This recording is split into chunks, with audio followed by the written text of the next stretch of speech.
Hi, my name's Renee Marty Scott. I'm doing the schizotypal personality disorder for psychology.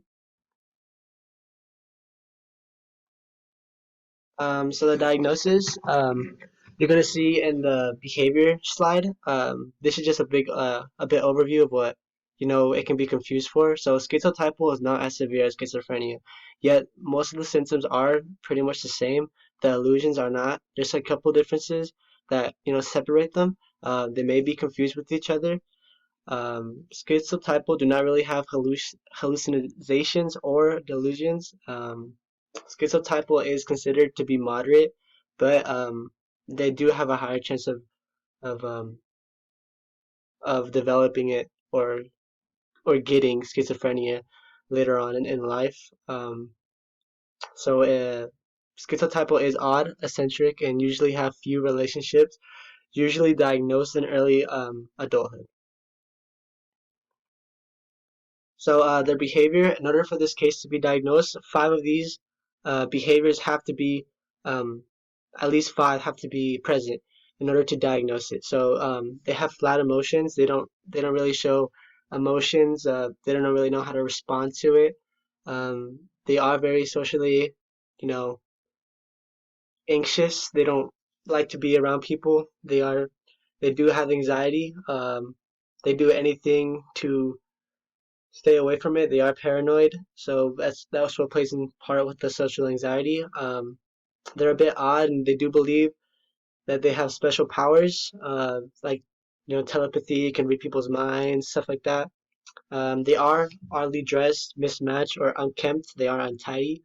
They don't really know how to dress properly with the matching clothes and stuff like that. The incorrect interpretation of something harmless. They believe that some things that are meant for them. They see a hidden message within certain things and they believe it's a direct hit towards them. They have a limited emotional response. They don't know how to cope well with emotions. Not like they don't know, they just don't know how to respond to it. They don't show emotions. They can sense a spiritual presence. They can sense things around them. They do have illusions, and these illusions are not as present as schizophrenia.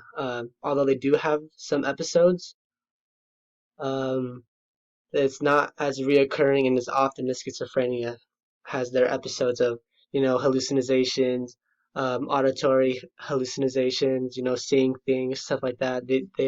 It's not as frequent as how schizophrenia sees it. And their speech is odd as well. They don't speak in a what you would say a normal way. They speak a little bit differently than us. Um, they just have their own roundabout own way of getting around things and stuff like that. They do their things their way. And in order for this to be diagnosed, at least five of these behaviors have to be present in order to diagnose schizotypal personality disorder. Their thoughts. They're very paranoid. Like I said in the last slide, they do whatever it takes to get away from social gatherings and stuff like that. They're always looking over their shoulder to make sure that everything's okay, everything's safe, that no one's out to get them. The beliefs that harmless things have a personal meaning towards them.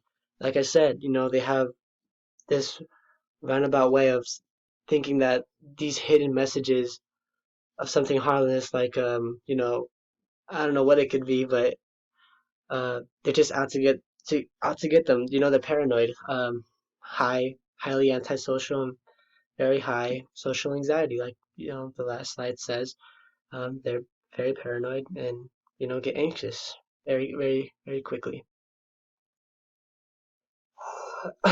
What causes this? What causes schizotypal is feeling anxious. They're always having to look over your shoulder, never being able to fully cope and fully process the way that we can and stuff like that. It also does cause depression, because not you're not able to build bonds.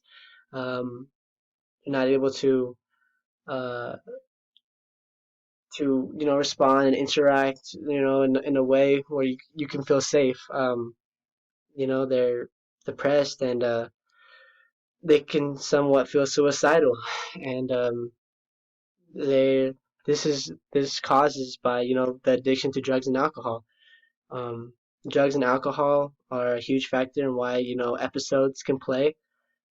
Stress can lead to psychotic episodes such as hallucinogens, auditory, and being able to see certain things. um, but feeling anxious and depressed and suicidal are all causes causes of schizotypal personality disorder.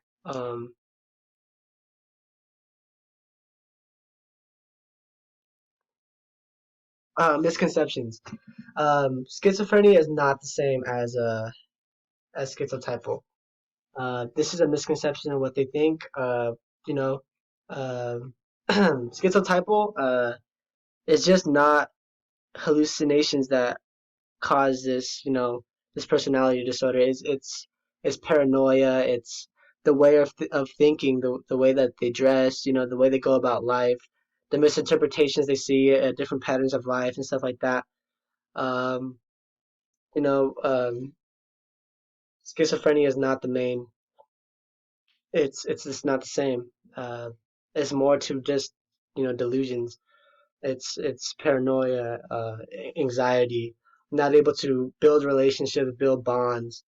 You know, some therapies that come into mind are cognitive behavioral therapy, family counseling, and supportive therapy.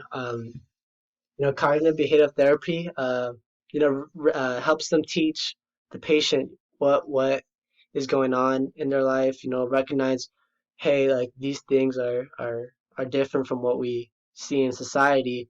It helps change their patterns and recognize their behaviors and how it can be a bit different and how they can change them. And family counseling builds trust and relationships with close family and friends. Um, you know, uh, this is usually starts in their early childhood, and it is not known why, but why this comes to be that schizotypal has different different way of developing than a normal brain. So how it starts early in the childhood. It's not known why the development of a schizotypal brain is different from a let's say normal good brain.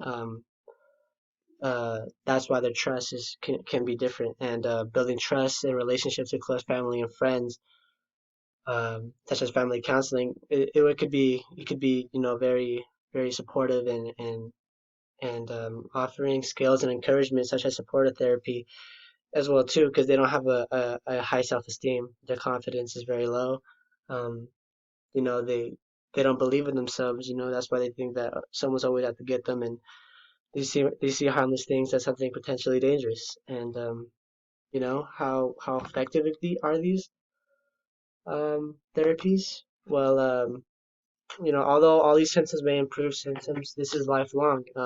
Having a regular work schedule, such as working out, a good sleep schedule, and taking prescribed medications on time, all will lower the risk of reoccurring symptoms and the chance of not having it develop into schizophrenia. Because if you do have schizotypal, you do have a very high chance of getting schizophrenia, which can develop later on in your teens. Like I said in the previous slide, family therapy builds relationships, gives them a sense of loyalty and trust. Supportive therapy offers a higher confidence, a higher self-esteem, makes them believe in themselves a bit more. And cognitive behavioral therapy works to help and improve symptoms such as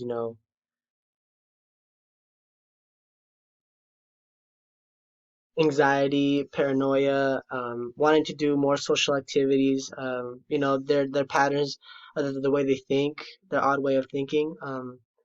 Cognitive behavioral therapy all helps to work and improve that in a way. Um, Cognitive behavioral therapy, I say, is the most influential one to help improve symptoms of schizotypal personality disorder just because it helps modify their ways of changing and their different patterns of thinking, the way they, you know, uh, shy away from social distancing and stuff like that, social activities and, just staying away. So, some medications for schizotypal is there is no cure for schizotypal personality disorder, but, some things that are prescribed to help schizotypal personality disorder. You know, they usually give out medications to help with, the causes of it, the things that they're addicted to and stuff like that. So medications that are prescribed usually when you're dealing with a schizotypal patient is anxiety, and like give them stuff for anxiety, and then antidepressants, so they don't feel depressed and stuff like that. So medications aren't the best way to go about. I have read that there are some medications that are used for schizophrenia that are prescribed to schizotypal patients as well. I don't know the specific pills that are taken, but I feel like the pills that are for schizophrenia shouldn't be used for a schizotypal patient. But again, I'm not a doctor. I feel like therapy is the best way to go about this, just building trust, learning out their patterns, their different ways of thinking, and just modifying them. Cognitive behavioral therapy is one of the best therapies for this case, just because it helps modify everything. The relationships, their ways of thinking, patterns, anxiety. Just wanting to do more, and so that is my presentation for schizotypal personality disorders. Thank you.